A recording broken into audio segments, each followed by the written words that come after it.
Live from downtown Detroit, Local 4 News at 6 starts now. Lives are on the line as police hustle to make a massive drug bust in Macomb County.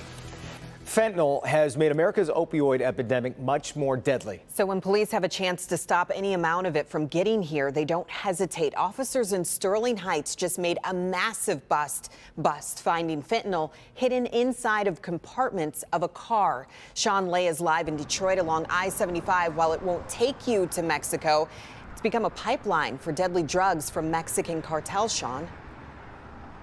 Pamela, good evening to you. Let's break down how all of this happened. This car and drugs getting across our border with Mexico and then coming right up 75 through so many states with a deadly, dangerous delivery honing in on Macomb County. Before take a look at this, police in Sterling Heights was able to stop it.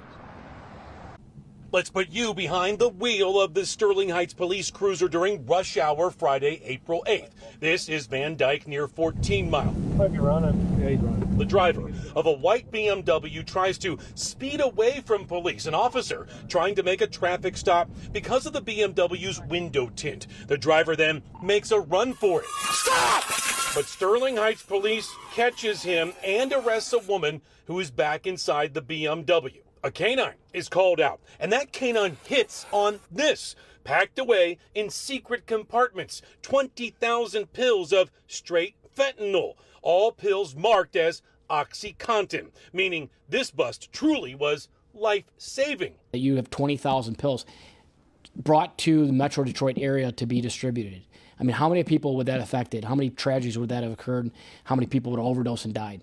Also packed away, hidden in the BMW, 500 grams of powder fentanyl, headed for what people think is cocaine or heroin, but instead they would be getting a deadly dose. The man and woman arrested told police they transport fentanyl for a Mexican drug cartel. It gets all the way from Mexico, and it's unfortunate, but they're pros at it, you know? And there's only so many of us law enforcement, and we do our best to try to stop the bleeding and try to stop it at the border. Back here live, the two who came across the border still in custody with Sterling Heights police. Charges are mounting against them. Jason, police also want to point out not only was that some great police work, but also they have options for people with addictions, giving people the option of, certainly don't want to lock them up. They can get them in the programs if they agree to get into some helping programs for their addictions. Back to you. Yeah, just cannot overstate that this is a bust that saves lives. And Sean, what happens next in this? You know, they've got the drugs, they've got the car and the two people in custody. Now, where was it going in Macomb County? That's the focus. Who was going to accept that potentially deadly delivery? Yeah, following that investigation. All right, Sean, we appreciate it. Turning now to our weather, we can once again see the green grass that was snow covered just yesterday. It was hard to believe. Some people got a few inches out there. However, the cold's still hanging on, Andrew, as we get ready to try and get to a warm weekend ahead. Well, Jason and Pamela, you're right. It is chilly out there, but thank goodness the snow stopped falling since last night. 1 to 4 inches across the area, so healthy amounts incurred across much of southeast Michigan. But we're looking at 43 degrees right now, still a bit breezy out there, not as gusty as before. That's some good news. But this wind of 18 miles per hour makes it feel chillier, so we still want to bundle up. And it is colder in other places. I mean, Lapeer and Pontiac, no rain or snow falling right now, but 40 degrees in each of those locations. And all these temperatures, whether it's in the middle 40s or low 40s, are still at least 7, 9, 11 degrees higher than where they were yesterday. So that at least is a little progress. Now, out there on Storm Tracker 4, looking at a few sprinkles, you can see through parts of Oakland County, north of Pontiac mostly. Much of this area of sprinkle activity is going to be dissipating as we go over the next couple of hours, so most places remain dry, including here in downtown Detroit for the baseball game.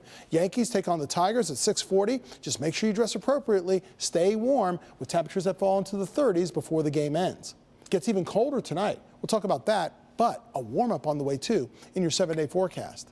Now, you can track temperatures, Storm Tracker 4, anything you like weather-wise with the Local Forecasters app. It puts weather right in the palm of your hand. It is perfect whether you are on the go or not. So download it now. It's free. The Local Forecasters app, search WDIV in your app store. The parents of the suspected Oxford High School shooter were back in court today, and a judge denied a motion to lower their bond. James and Jennifer Crumbly were asking to have their bond dropped from $500,000 to $100,000. The judge said no, saying they did not cooperate with law enforcement when they hid out in an artist studio instead of turning themselves in. I don't think there's a lawyer, jurist, or member of the public that thinks that that was not an attempt to flee. It absolutely was. I believe it's not even a close call. A trial date has been set for October. The Crumbly's attorney says they will ask for it to be moved out of Pontiac. Prosecutor McDonald says she's meeting with the families of the victims in preparation for the trial. An independent autopsy confirms what video shows. Patrick Lyoya was shot in the back of the head by a Grand Rapids police officer while he was face down on the ground. A forensic pathologist who worked on the assassination investigations of President John F. Kennedy and Martin Luther King Jr. performed the autopsy.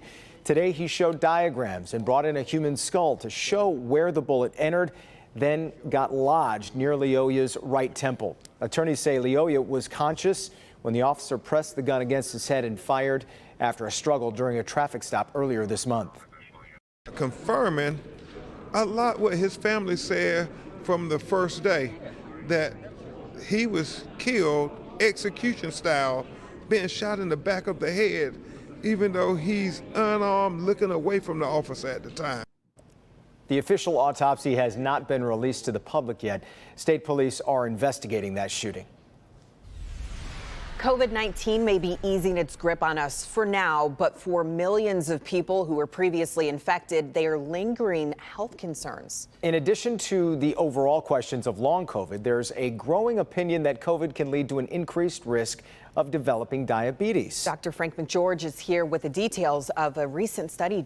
Doctor.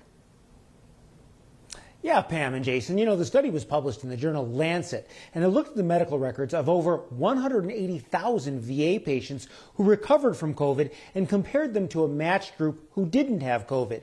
The patients who had COVID, they were 40% more likely to develop diabetes in the following 12 months.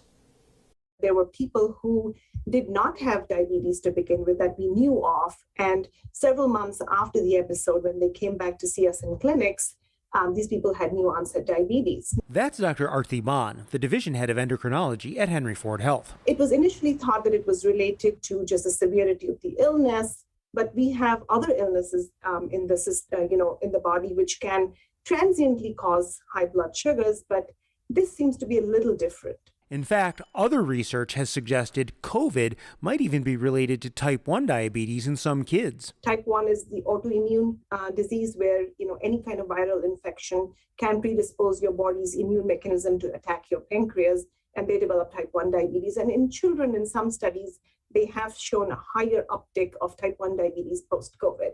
It hasn't been shown in all studies, so that's one kind. The other kind of diabetes, type 2, was more directly addressed in this study. In this study, what they showed was that if you had a normal body weight, for instance, or you were fairly healthy prior to having COVID, your risk was still high, but it wasn't as high as those people who had previous comorbidities. So the take-home point is get screened if you've had COVID, even if you don't have any symptoms at this point.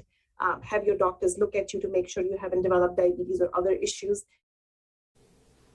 Now, it's important to point out that researchers really aren't sure why there's this association between COVID and diabetes. It is possible that part of the effect could actually simply be from people getting more medical care once they are infected with COVID. But either way, getting screened with a simple blood test is very straightforward. And Doc, I'm wondering, were people who had more severe COVID more likely to develop diabetes? Yeah, in fact, you were more likely to develop diabetes if you were in the ICU than if you were only hospitalized or not hospitalized. Also, being black or over 65 also increased the risk of developing diabetes after COVID. All right, Dr. Frank McGeorge, thank you. Oak Park police on the lookout for a driver in the deadly hit-and-run crash that happened around 9 Monday night in the area of Coolidge and Burton near I-696. Police say a 59-year-old woman was crossing the street in the crosswalk when she was hit. Police believe this red SUV ran a red light and hit the woman and didn't stop. The victim was taken to the hospital where she died. If you have any information, call Oak Park Police. A Help Me Hank scam alert about several scams involving cryptocurrency investments in Macomb County. Investigators say they're seeing an uptick of the crimes in Shelby Township. They say people are being scammed out of money through cryptocurrency investments and online dating, cold calls, and phishing email scams.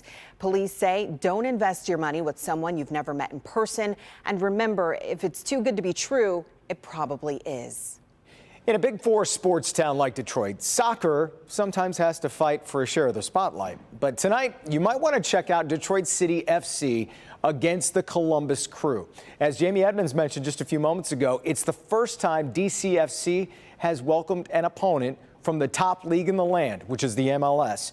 It's all happening in about an hour and a half at Keyworth Stadium in Hamtramck, and that's where we find our Victor Williams tonight. Victor, this club is a real grassroots success story.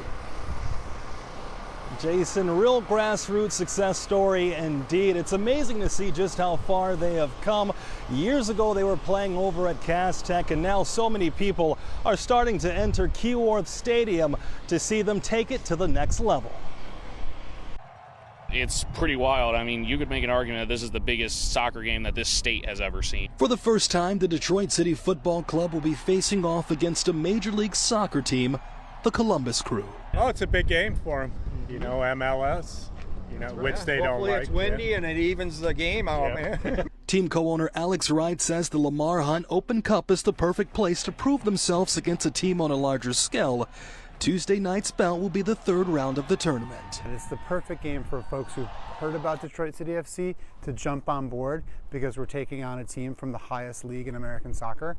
But it's also an incredible night for us to show off the folks that have been supporting us from day one.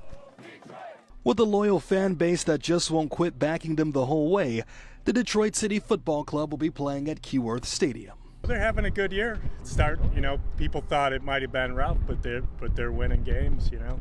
And whether it's a W or an L, don't expect the Detroit City Football Club to remain as is. We started a women's team just the past couple seasons, basically during COVID. We're building up our youth affiliates. We're branching out, and the word is getting out across Southeast Michigan that Detroit soccer team is DCFC. You go back about a little over a decade ago, you never really heard about soccer in the state of Michigan. And we're just a few moments away from that kickoff of the game starting at 7:30. We're also told that all of this is going to be broadcasted on ESPN+, so thousands are expected to attend. We're wishing the team the best of luck. Reporting live in Hamtramck, Victor Williams, Local. Yeah, absolutely. And we know from stories we've done, the fans are going to go crazy. The game's on ESPN+. Okay. I'll be out there later. We'll have a story at 11 o'clock on this, so it's going to be a real atmosphere. Victor, we appreciate it.